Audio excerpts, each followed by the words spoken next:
কিছু নেকামল আছে, কিছু ভালো কাজ আছে, যে কাজগুলো ভালো কাজ এবং ইবাদত হিসাবে আমাদের সমাজের মানুষের কাছে খুব বেশি একটা পরিচিত না। আমরা ইবাদত এবং নেকামল হিসাবে যেগুলোকে চিনি বা জানি, আমাদের জানার বাইরে আরো অনেক নেকামল আছে, অনেক ভালো কাজ আছে, যে কাজগুলো আমরা চাইলেই করতে পারি, অথচ সেগুলো যে নেকামল, সেগুলো যে ভালো কাজ, সেগুলো যে ইবাদত হতে পারে, সেগুলোর কারণে যে আল্লাহর কাছে আমরা সওয়াব এবং বিনিময় পেতে পারি, সে সম্পর্কে ধারণা বা জানাশোনা আমাদের নাই। সেজন্য আমরা অল্প পরিশ্রমে অল্প সময়ে বিপুল পরিমাণে সওয়াব আহরণ করার সুযোগ থেকে বঞ্চিত থাকি। আবার এর বিপরীতে কিছু গুনাহ আছে, কিছু অপরাধ এবং পাপ আছে, যে অপরাধগুলোর অপরাধ হওয়ার কথা আমরা না জানার কারণে অবলীলায় সে অপরাধে আমরা লিপ্ত হয়ে যাচ্ছি এবং আমাদের আমল নামা ভারী হয়ে যাচ্ছে বদামলে, গুনাহে। আজ আমরা সেরকম একটি বিষয়ের সঙ্গে পরিচিত হব, যে বিষয়টি আমরা অহরহ অনেকেই করে থাকি, অথচ সেটি অপরাধ, সেটা আমরা অনেকে জানি না।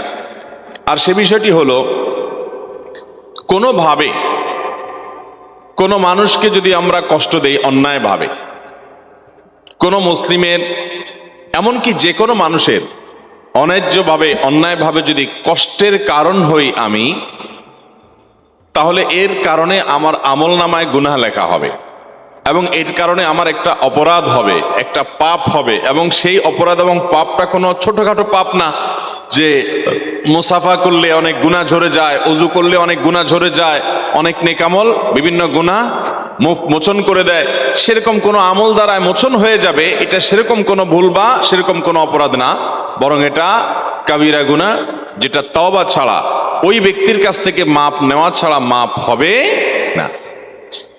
বিশেষ করে মাহফিলটি যেহেতু ঢাকা শহরে হচ্ছে, ঘনবসতিপূর্ণ একটা এলাকায় হচ্ছে, সেজন্য এই বিষয়ে আমি কথা বলার ইরাদা করেছি। কারণ শহুরে জীবনে এই গুনাহটি, এই অপরাধটি আমাদের দ্বারা সবচেয়ে বেশি হয়। অনেক সময় আমাদের জ্ঞাতসারে হয়, অনেক সময় আমাদের অজ্ঞাতসারেও হয়ে যায়। কোরআনে কারিমে আল্লাহ রাব্বুল আলামিন বলেছেন, ওয়াল্লাযীনা ইউযুনাল মুমিনিনা ওয়াল মুমিনাতি বিগাইরি মাকতাসাবু, যারা কোনো ঈমানদার নারী পুরুষদেরকে, অন্য মানুষদেরকে যারা কষ্ট দেয় অন্যায়ভাবে, কোন শাস্তিমূলকভাবে, বিচারিকভাবে তার কোনো শাস্তি নির্ধারিত হয়েছে, সেটি কার্যকর হচ্ছে, এরকম কোনো ব্যাপার স্যাপার না, বরং অন্যায্যভাবে অন্যায়ভাবে যদি কেউ কাউকে কষ্ট দেয়, কোনো ঈমানদার নারী পুরুষকে তার কষ্টের কারণ হয়, ফাকাদ ইহতামালু বুহতানাও ওয়া ইসমাম মুবিনা, আল্লাহ রাব্বুল আলামিন বলেছেন, এই কষ্ট দেওয়াটা এটা বুহতান হতে পারে। এটা যদি কারোর চরিত্র নিয়ে প্রশ্ন তুলে তাকে কষ্ট দেওয়া হয়, অথবা কারো সম্পর্কে মন্দ ধারণা করে তাকে কষ্ট দেওয়া হয়, তাহলে এটা বুহতানের গুনাহ হতে পারে, মিথ্যা অপবাদের গুনাহ হতে পারে। আর অন্য যে কোনো ভাবে, শারীরিকভাবে, মৌখিকভাবে, আচরণ দ্বারা কোনোভাবে যদি আপনি কষ্ট দেন, তাহলে সেটা ইসমে মুবিন বা সুস্পষ্ট অপরাধ এবং পাপ হিসাবে আপনার আমল নামাতে লেখা হবে। নবী করিম সাল্লাল্লাহু আলাইহি সাল্লামকে জিজ্ঞাসা করা হয়েছে, আবু মুসা আশআরী রাদিয়াল্লাহু তাআলা আনহু, সিনিয়র সাহাবী, তিনি বর্ণনা করেছেন, হাদিসটি বুখারী মুসলিমে একযোগে বর্ণনা করেছে, যে নবীজি সাল্লাল্লাহু আলাইহি সাল্লামকে জিজ্ঞাসা করা হয়েছে, আইয়ুল ইসলামি আফদল, কোন ইসলামটা সবচাইতে বেটার, বেস্ট, সবচাইতে উত্তম ইসলাম কোনটা, কোন মুসলমান সবচাইতে উত্তম মুসলমান হতে পারবে? নবী আলাইহিস সালাম সে উত্তম মুসলমানের পরিচয় দিতে গিয়ে বলেছেন, মান সালিমাল মুসলিমুনা মিন লিসানিহি ওয়া ইয়াদি, যার হাত এবং মুখ দ্বারায়, যার আচার আচরণ দ্বারা, যার কাজকর্ম দ্বারায়, যার উঠা বসা দ্বারায় সব মানুষ নিরাপদ থাকে, কারোর কষ্ট হয় না, কারোর কষ্টের কারণ হয় না, যে মুসলিমের দ্বারায়, তার ইসলামটাই হলো সবচেয়ে সুন্দর এবং সবচেয়ে উত্তম ইসলাম।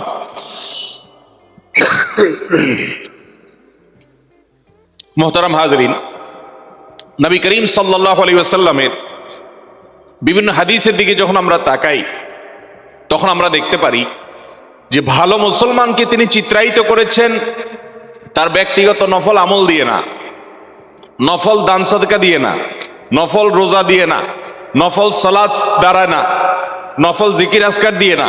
এগুলো মানুষের মর্যাদাকে বৃদ্ধি করে, এগুলো আল্লাহর নৈকট্য লাভের সুযোগ তৈরি করে দেয়, সেটা ঠিক আছে। কিন্তু একজন মানুষ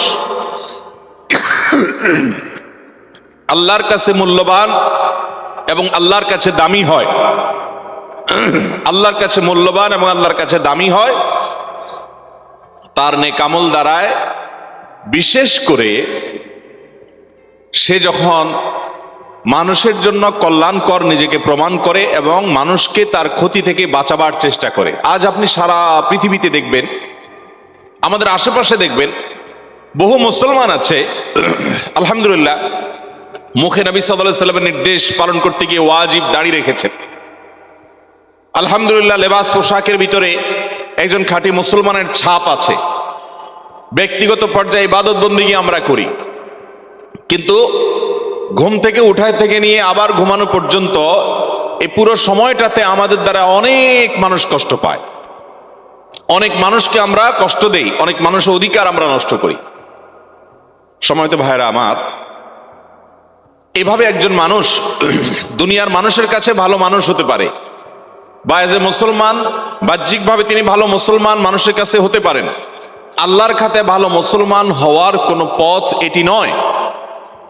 নবী করিম সাল্লাল্লাহু আলাইহি সাল্লাম বিভিন্ন হাদিসে বলেছেন, খায়রুকুম আহসানুকুম, অর্থাৎ তোমাদের মধ্যে, পৃথিবীর মানুষদের মধ্যে সবচাইতে উত্তম মানুষ, সবচাইতে মর্যাদাপূর্ণ মানুষ আল্লাহর কাছে, সবচাইতে ভালো মানুষ আল্লাহর কাছে। এই কথা বলে তিনি কিছু মানুষের কথা, কিছু চরিত্রের কথা উল্লেখ করেছেন, যে এই চরিত্রটা যার মধ্যে আছে সে হলো আল্লাহর কাছে সবচেয়ে ভালো মানুষ, অমুক চরিত্রটা যার মধ্যে আছে সে হলো আল্লাহর কাছে সবচেয়ে শ্রেষ্ঠ মানুষ, অমুক গুণটা যার মধ্যে আছে সে হবে কিয়ামতের ময়দানে সবচেয়ে উত্তম মানুষ, মর্যাদাবান মানুষ।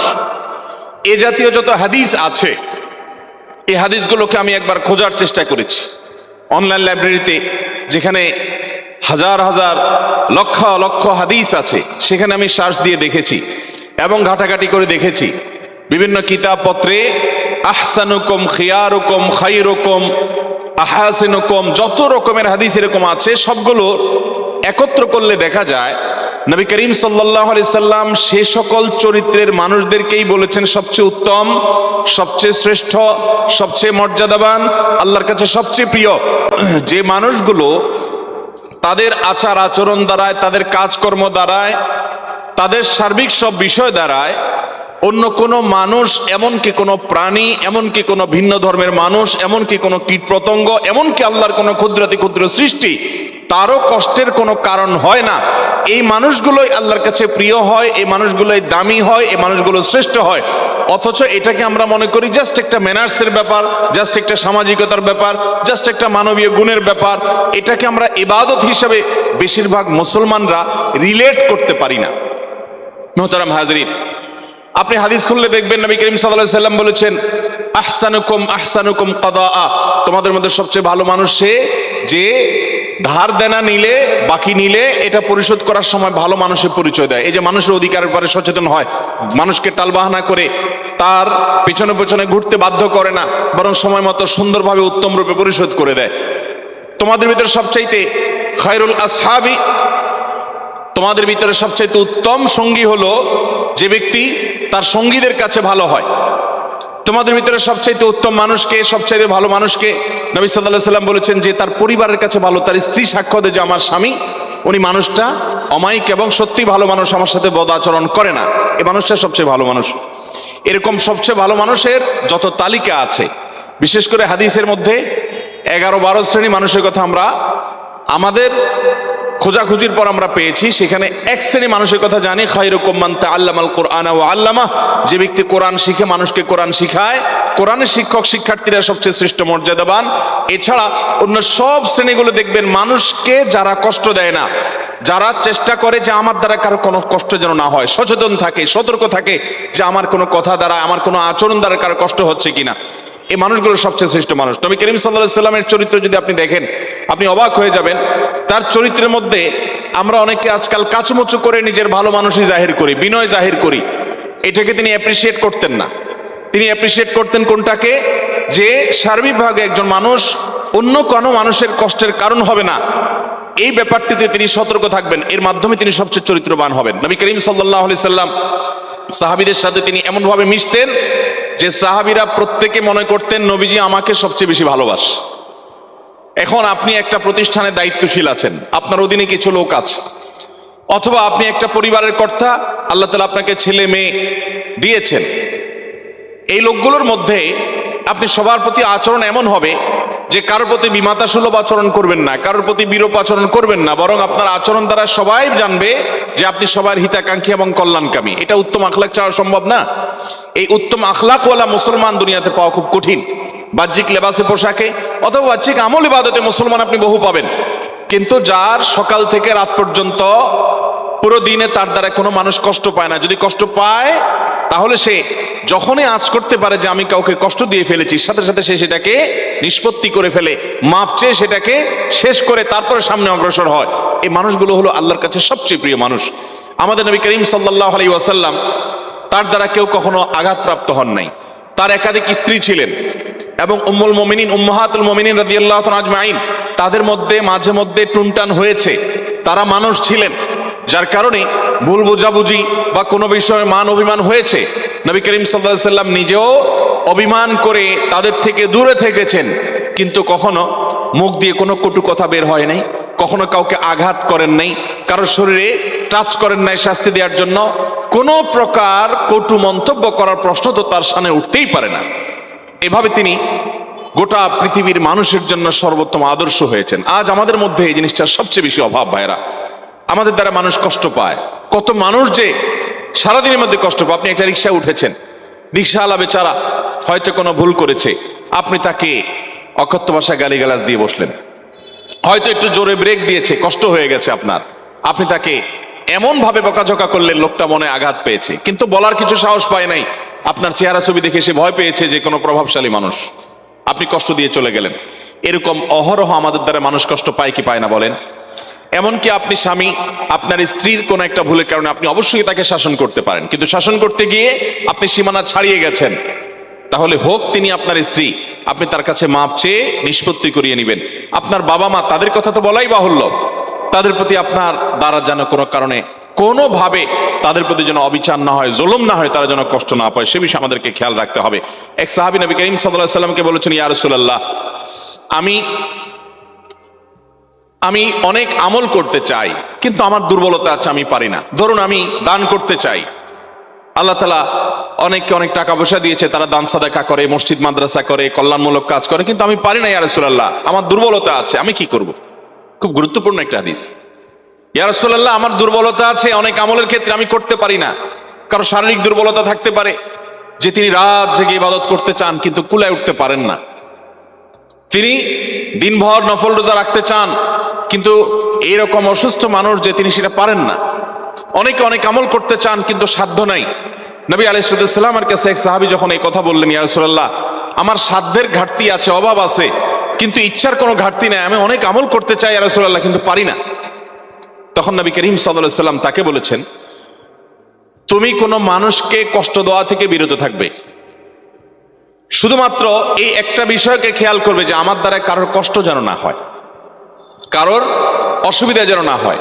এই বিষয়টা যদি তুমি খেয়াল করো, তাহলে সেক্ষেত্রে এটা কোনো কাজ না, এটা হলো একটা অন্যায় থেকে নিজেকে দূরে রাখা। শুধুমাত্র সতর্ক থাকলে, চৌকান্না থাকলে যে কারো ডিস্টার্ব হচ্ছে কিনা, অসুবিধা হচ্ছে কিনা, বাস এই মানসিকতা নিয়ে যদি তোমার দিন পার করতে পারো, রাত করতে পারো, সপ্তাহ মাস পার করতে পারো, জীবনটা পার করতে পারো, যে তুমি সব সময় সতর্ক, সচেতন, চৌকান্না, তুমি 4 চোখ 6 চোখ নিয়ে থাকো যে আমার দ্বারা কারো যেন কষ্ট না হয়, এই কাজটা যদি তুমি করতে পারো, তাহলে সেক্ষেত্রে এই কাজটা তোমার আমল নামাকে সাদাকার সওয়াব দিয়ে পরিপূর্ণ করে দিবে।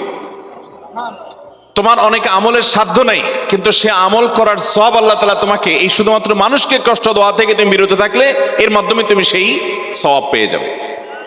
ডক্টর খন্দকার আব্দুল্লাহ জাহাঙ্গীর রহমতুল্লাহি আলাইহি বাংলাদেশের প্রথিতযশা একজন আলেমে দ্বীন, দাঈ ইলাল্লাহ ছিলেন। তিনি তার এক বক্তব্যে বলেছেন যে আমি আমার এই ক্ষুদ্র জীবনে ইসলামিক সাবজেক্টের উপরে, কোরআন এবং হাদিসের উপরে পিএইচডি ডিগ্রি পর্যন্ত নিয়েছি, দেশে বিদেশে পৃথিবীর বিভিন্ন জায়গায় উচ্চতর শিক্ষা অর্জন করেছি, এরপরে ইসলাম বিশ্ববিদ্যালয় কুষ্টিয়াতে তিনি প্রফেসর ছিলেন, আল হাদিস ডিপার্টমেন্টে দীর্ঘদিন হাদিস পড়িয়েছেন।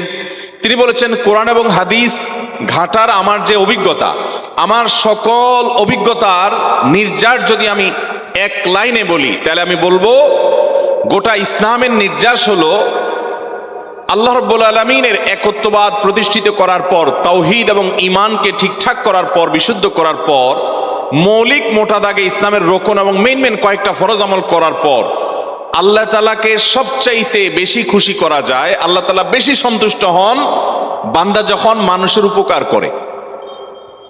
আর শিরকের পর অন্যান্য মোটা দাগে যে বড় বড় কাবিরা গুনাহগুলো আছে, সেগুলোর পর যেই কাজে আল্লাহ সবচেয়ে বেশি অসন্তুষ্ট হন, সবচেয়ে বেশি নারাজ হন, সবচেয়ে বেশি বান্দার উপরে রাগান্বিত হন, সেটা হলো মানুষ যখন কোনো মানুষকে কষ্ট দেয়।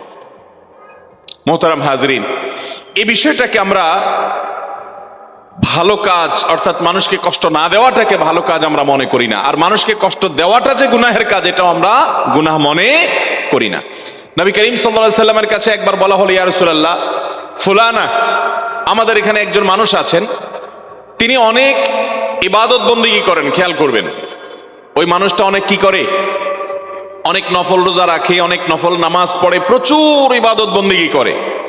ওনার ইবাদত বন্দেগীর কোনো ঘাটতি নাই, কিন্তু তিনি তার প্রতিবেশীকে কষ্ট দেয়, প্রতিবেশীর সাথে সম্পর্কটা ভালো না। নবী করিম সাল্লাল্লাহু আলাইহি সাল্লাম বলেছেন, হিয়া ফিন্নার, তিনি জাহান্নামে যাবেন।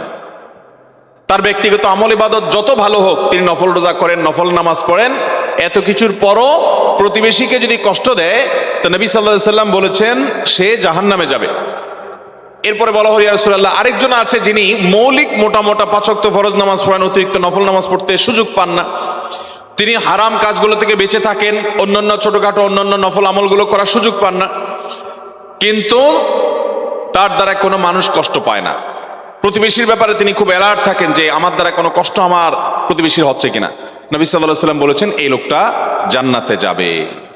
মোহতারাম হাজরিন, নবী আলাইহিস সালাম আরো বলেছেন, একজন মানুষ আরেকজন মানুষের সাথে চুপে চুপে কানে কানে কথা বলছে, কানে মুখে কথা বলছে, এই যে কানাঘুষা করছে, সেখানে আরো একজন মানুষ আছে, তার কাছ থেকে লুকিয়ে এই দুইজন যে কানাঘুষা করছে, নবী করিম সাল্লাল্লাহু আলাইহি সাল্লাম বলেছেন এই কাজটা করার কারণে ওই লোকটার কষ্টের কারণ হলো, এবং এটা গুনাহের কথা, এটা কোনো নাজায়েজ কথা না, এটা কোনো জায়েজ কথা না যে আপনি দুজন মিলে কোনো এক জায়গায় কানাঘুষা করবেন, সেখানে তৃতীয় আরেকজন আছে, তাহলে লোকটা মনে কষ্ট পাবে যে আমার থেকে তারা গোপন করছে, কি এমন কথা। যদি আপনার কানাঘুষা করতে হয় তো এমন কোনো জায়গায় চলে যান যেখানে এরকম কোনো মানুষ নেই যিনি মনে কষ্ট করতে পেতে পারেন, তাহলে আপনার কোনো আচরণ দ্বারা কারো কষ্ট হতে পারে, এটাও আপনার গুনাহের কারণ হবে, আপনি টেরই পাচ্ছেন না, আপনার আমলনামায় গুনাহ লেখা হচ্ছে। মোহতারাম হাজরিন, এই ধরনের গুনাহ আমাদের আমলনামাতে খুঁজলে দেখা যাবে ভরপুর ভাবে এরকম অপরাধ আছে। শহর জীবনের কয়েকটা গুনাহের, মানুষকে কষ্ট দেওয়ার কয়েকটা দৃষ্টান্তের কথা বলি। আপনারা রামপুরা এলাকাতে থাকেন, খুব বেশি একটা খালি জায়গা নেই, সব বাড়ি হয়ে গেছে, তাই না? শুধু রামপুরে কেন, ঢাকা শহর বেশিরভাগ এলাকাতেই খালি জায়গা খুব কম। যদি কোনো খালি জায়গা থাকে, ধরুন আশেপাশে সব বিল্ডিং ভবন হয়ে গেছে, মাঝে একটা খালি জায়গা আছে, এই খালি জায়গাটা, এটার কি দশা হয় বলেন?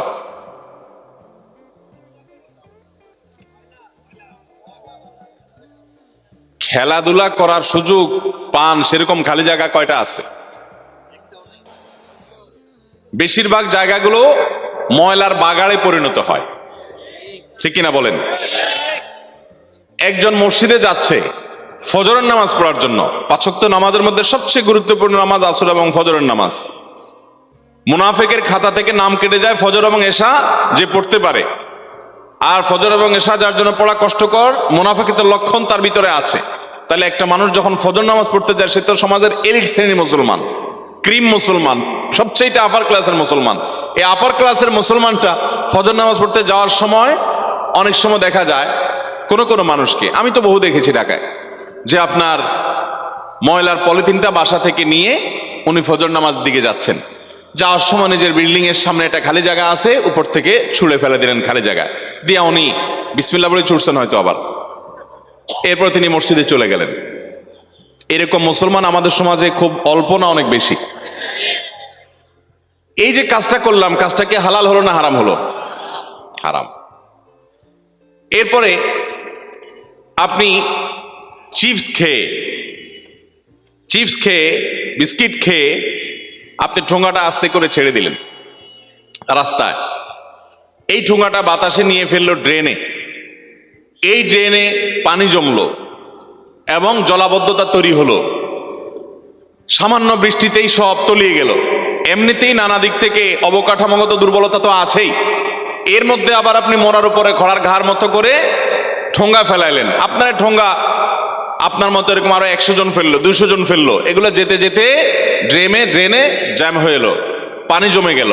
এমনকি ওই পানি থেকে, সেখান থেকে আপনার এডিস মশা জন্ম নিয়ে সেই মশা কোনো মানুষকে কামড় দিয়ে ক্ষতিগ্রস্ত করে, অসুস্থ করে, এমনকি মৃত্যুর মুখেও পতিত করতে পারে। আপনি কিন্তু জানলেন না, ওই যে ফেলে দিয়ে চলে গেলেন। ডাব খেয়ে ডাবের খোসাটা, মালাটা আপনি ফেলে দিয়ে চলে গেলেন। এই মালা, সেখানে বৃষ্টির পানি জমলো, সেখানে মশা তৈরি হলো। সেই মশার মধ্যে এডিস মশা তৈরি হয়ে সেই মশা কোনো মানুষকে দংশন করে দেখা গেল তার ইমিউন সিস্টেম দুর্বল বা কোনো কারণে সে মৃত্যুমুখে পতিত হয়ে গেল বা সাফার করলো, অনেক টাকা খরচ হয়ে গেল। এই ধরনের আমাদের অজান্তে গুনাহ হয় কি হয় না বলেন? কিন্তু এই কাজগুলোকে আমরা কি গুনাহ মনে করি? কয়জন মানুষ গুনাহ মনে করি বলেন?